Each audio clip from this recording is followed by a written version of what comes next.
ኢና ሊላሂ ወኢላሂ ራጂዑን። ይች ልጅ በጭንቅላቷ ላይ ደም ፈሷል። ኦፕራሲን በጣም በኃይለኛ ነው የደበደባት። ከመድፈሩ ባሻገር እጅግ ይሄ ነው የማይባል አደጋ ደርሶባት ሆስፒታል ገብታለች። እንደው ዋለ እናት ዋለምዬ።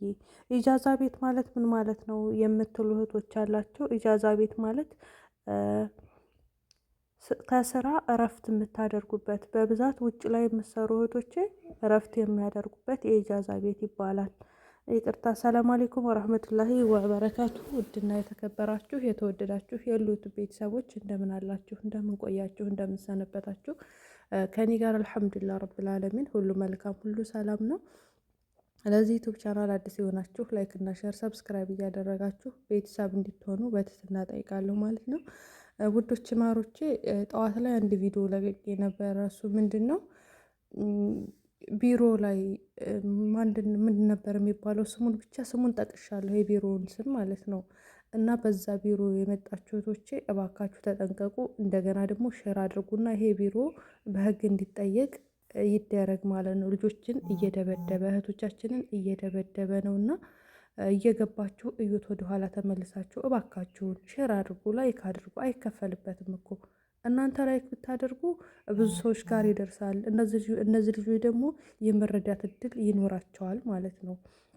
እና የኢጃዛ ቤት፣ ስለ ኢጃዛ ቤት የማታውቁ እህቶቼ ዛሬ ስለ ኢጃዛ ቤት ነው የምነግራችሁ። እንግዲህ ይቼታችን ትናንትና ላይ ቪዲዮ ሰርችላችኋለሁ።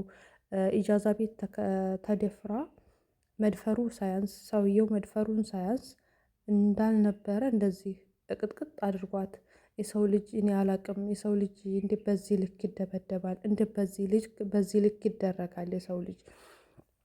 እና አሁን በጣም በከፍተኛ ታማ ሆስፒታል ትገኛለች። ጠይብ ጆሮዋ ተቀዷል እንዳለ። በቃ ምን ብዬ ልንገራችሁ? እና ኢጃዛ ቤት ስትኖሩ እኔ አሁን ለምሳሌ ኢጃዛም ብዙም አላውቀውም ስላችሁ፣ አንደኛ እኔ ቤተሰብ ጋር ነው የምኖረው። እኔ ረፍትም አልወጣም፣ ብዙ ጊዜ በስራ ላይ ነው የማሳልፈው። እና ልክ አሁን ሰው የሌላችሁ ሰዎች ኢጃዛ ቤት ስትወጡ፣ በተለይ ጠፍታችሁ የምትሰሩ እህቶቼ በደንብ ጥናት ያስፈልጋችኋል።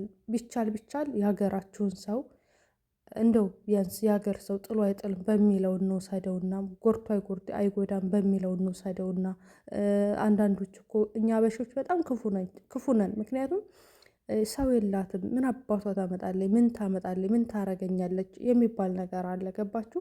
ስለዚህ ይሄ ክፋት ስላለብን እንደው የሀገራችሁን ሰው ዘመድ፣ ከተቻለ ዘመድ ቤተሰብ ፈልጋችሁ ቤተሰብ ጋር ምንም ቢከፋ ቤተሰብ ከፍቶ አይከፋም። ምንም ቢከፋ ዞሮ ይህን ያህል የጎዳ ክፋት አያደርስባችሁም፣ የሀገር ልጅና ቤተሰብ ከሆነ ማለት ነው። እና እንደዚህ ብታደርጉ መልካም ነው። ለራሳችሁ ጥንቃቄ አድርጉ። ያ የኢጃዛ ቤት ሰውዬ ደግሞ ምንድን ነው ብላችሁ በደንብ ማጥናት አለባችሁ። መጀመሪያ ላይ መወሰናችሁ፣ እዛ ኢጃዛ ቤት ከመግባታችሁ፣ እዛ ቤት ለመኖር ከማሰባችሁ በፊት ስለዛ ኢጃዛ ቤት በደንብ ማጥናት አለባችሁ እህቶቼ ማለት ነው። እና የኢጃዛ ቤት ማለት እረፍት የምታደርጉበት ነው። እረፍት የምታደርጉበት፣ ስራ ስታጡ የምትቀመጡበት ነው። እና ብዙ ሰው አሁን ብዙ ጊዜ ምን ያደርጋሉ መሰላችሁ? ባለትዳር ሆነው ቤት ይይዛሉ። ጠይብ አንድ ክላስ ለባለትዳሩ ይሆንና ሌላው ክፍል ደግሞ ለሴቶቹ ይሆናል። ይሄ ደግሞ በጣም አደጋ ነው። በጣም አደጋ ነው ስላችሁ፣ ባልየው ስርዓት ከሌለው፣ ባልየው ፈጣሪውን የማይፈራ ከሆነ ዛሬ አንዷን ነገ አንዷን። ብዙ ጊዜ የአረብ ሀገር ትዳር አይበረክትም። የአረብ ሀገር ትዳር ብዙ ጊዜ መሻከል አለበት።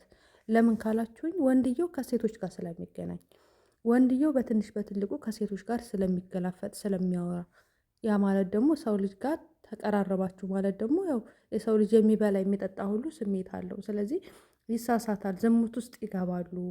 እና እንደዛ ስለሆነ ተጠንቀቁ እህቶቼ ማለት ነው።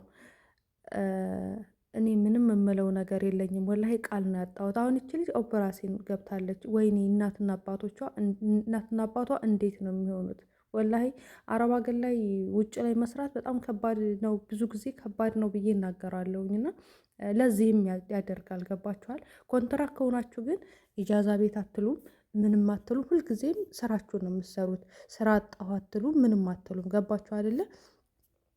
ውጭ ላይ ስትሰሩ እንግዲህ ክፉም ደግ የሚያጋጥማቸዋል። ደግ ገጥሟቸውም በሰላም ስራቸውን ሰርተውም የሚገቡ እህቶች አሉ። ደግሞም ያልሰማ ነው እሷ ላይ የእሷ ልጅ ሚዲያ ላይ ስለወጣ ነው እንጂ ያላየ ነው ያልሰማ ነው ህዝብ ያላየው የታፈነ ጩኸት በጣም ብዙ ይኖራል ማለት ነው። ብዙ የተደፈሩ እህቶች ሊኖሩ ይችላሉ ያልተናገሩ። በነገራችን ላይ እዚህ ጋር ደግሞ ማወቅ ያለባችሁ ነገር እናንተ ተጎድታችሁ ሴት ልጅ ጥቃት ደርሶባት ህጋዊ ሆንሽም ህጋዊ አልሆንሽም ህጉ በደልሽን ያያል፣ ይፈርዳል። ሰው በሆንሽ ብቻ እንደዛ አይነት ጥቃት ተደረሰባችሁ ዝም አትበሉ። በተለይ የአረብ ሀገር ህግ ምን አይነት እንደሆነ ሁላችንም እናውቀዋለን። እንደ ኢትዮጵያ ይዞ በማግስቱ መፍታት አይደለም፣ አሳር ነው የሚያበላው። ስለዚህ እንደዛ አይነት ጥቃት እንደዛ አይነት ትንኮሳ ከደረሰባችሁ ቀጥታ ፖሊስ ጋር ሄዱ፣ ቀጥታ ፖሊስ ጣቢያ ሄዱ። አሩን ነው የሚያበሉት። ቀላል አይደለም። ዛሬ ተይዞ ነገ የሚለቀቅ አይደለም። አረብ ሀገር ላይ ኢትዮጵያ አይደለም። ይሄ ደግሞ ህጋዊ ለሆነም ህጋዊ ላልሆነም ህጉ ያገለግላል።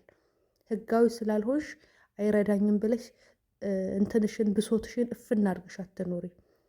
ህጋዊ ባትሆኝም ይረዳሻል ህጉ። ህጋዊ ባትሆኝም ህጉ ይተባበርሻል። እንደዛ የሚባል ነገር የለም። ጠይብ። ስለዚህ እራሳችሁን ጠብቁ። እንደዛ አይነት ነገር ካጋጠማችሁ ፖሊስ ከቀጥታ ሄዱ። ከክብር የሚበልጥ ነገር የለም። ምንም አያደርጓችሁም። ምን ያደርጓቸዋል? ምንም የሚያደርጓችሁ ነገር የለም። እናንተም መርምረው ያንን ሰውዬ ጆሮውን ይዘው ወህኒ ያስገብተው የሚያደርጉትን ነው የሚያደርጉት። ግርፋቱ ግርፋት እንዳይመስላችሁ እና እንደዛ ነው። ሌላው ደግሞ በመጨረሻ ላይ እቺ ፎቶ ለምትመለከቷት እህታችን እያለቀሰች ስራ አታ ማለት ነው፣ ዱባይ ላይ ናት እና ወንድሟ በባህር መጥቶ ታግቶባት ነው። በቃ ይሄ ማገት ይሄ እንደዚህ ማድረግ አሁን ስራ የላትም፣ እያለቀሰች ነው። ገባችኋ? እንደው አላህዬ በቤተሰብ አይፈትናችሁ፣ በቤተሰቦቻችሁ አይፈትናችሁ። ወላሂ በጣም ከባድ ነው። እነዛ ቢሰሙም ቢባሉም አይሰሙም። በቃ ከሌሊ ታገተ ሲባል እነሱ ምንም አይመስላቸውም። በራሳችን ላይ እስከሚደርስ ብቻ ነው እኛ ኢትዮጵያውያኖች የምንጠብቀው። ለምን እንደሆነ አላውቅም። ስራ የላትም፣ እግሯን በሽተኛ ሆናለች፣ ታለቅሳለች፣ የምታደርገው ነገር አጣች። በቃ ምን ላድርግ እያለች እያለቀሰች ነው ያለችው። እሺ እኛ ምን እናድርግሽ? ስራ ካላችሁ እስኪ ስራ ተባበሯት። ዱባይ ላይ ያላችሁ ማለት ነው። ሳውዲ እንኳን የምትሆን የቻልኩትን ያክል ተባበራታለሁ። ግን ዱባይ ላይ ያላችሁ ስራ ተባበሩ። 400 ሺህ ብር ቀላል አይደለም። ተይን ነው የሚመጣው በዚህ በጠፋ ስራ። እነሱ እንደሆነ አይሰሙም። አትምጡ ሲባሉ ኑ የተባሉ ነው የሚመስለው። ወላሂ አውዙ ቢላሂ ሚነሽ ሸይጧን ረጂም። ላይክ፣ ሼር፣ ሰብስክራይብ አድርጉ ወዶቼ።